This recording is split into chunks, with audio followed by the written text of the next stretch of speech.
Hi. അപ്പോൾ ഇന്ന് നമ്മൾ വന്നിട്ടുള്ളത് കുറച്ച് പേർക്കെങ്കിലും ഉപകാരപ്രദമായിട്ടുള്ളൊരു വീഡിയോ ആയിട്ടാണ്. ഗ്യാസ് സ്റ്റൗവിൽ ഫ്ലെയിം കുറഞ്ഞു പോകുക എന്നുള്ളത് മിക്ക വീട്ടമ്മമാർക്കും ഒരു പ്രയാസമായിട്ടുള്ള കാര്യമാണ്. ചെറിയൊരു കാര്യം ശ്രദ്ധിച്ചാൽ അത് നമുക്ക് തന്നെ ശരിയാക്കി എടുക്കാവുന്നതേ ഉള്ളൂ.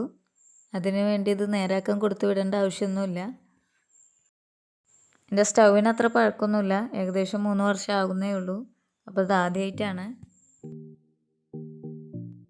ഇങ്ങനെ കാണുമ്പോൾ നിങ്ങൾ വിചാരിക്കുന്നുണ്ടാവും ഞാൻ ഫ്ലെയിം കുറച്ച് വെച്ചിക്കാന്ന്. ഞാൻ ഫ്ലെയിം കുറച്ച് വെച്ചിരിക്കുന്നല്ല, അത് ഹൈ ഫ്ലെയിമിലാണ് ഇട്ട് കൊടുത്തിട്ടുള്ളത്. വലിയ അടുപ്പിലാണ് ഫ്ലെയിം കുറവുള്ളത്, ചെറിയ അടുപ്പിന് ഒരു കംപ്ലൈൻറ്റും ഇല്ല. ആദ്യം തന്നെ ശ്രദ്ധിക്കേണ്ടത് നമ്മൾ സ്റ്റൗവും റെഗുലേറ്ററും ഓഫ് ചെയ്യുക എന്നുള്ളതാണ്.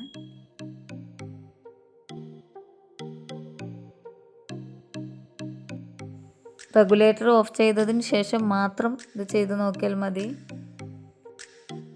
ഇത് ശരിയാക്കി എടുക്കാൻ വേണ്ടിയിട്ട് ഈ ഒരൊറ്റ വയറേ ആവശ്യമുള്ളൂ. ഇതിൻ്റെ മുകളിലുള്ള ഇൻസുലേഷൻ ഒന്ന് കളഞ്ഞു കൊടുക്കാം.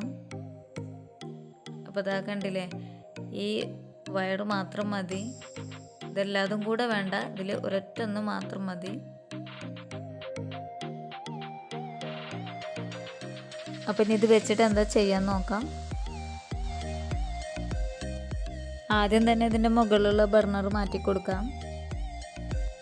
ഇതുപോലെ ഇതൊന്ന് ചെരിച്ച് കൊടുക്കുന്നുണ്ട്. ഇത് ചെരിച്ച് കൊടുക്കുമ്പോൾ അപ്പുറത്തുള്ള വയറൊന്നും പൊട്ടിപ്പോവാതെ നോക്കുക. അപ്പോൾ അത് എൻ്റെ ഈ അടുപ്പിനാണ് കംപ്ലൈൻറ്റ്.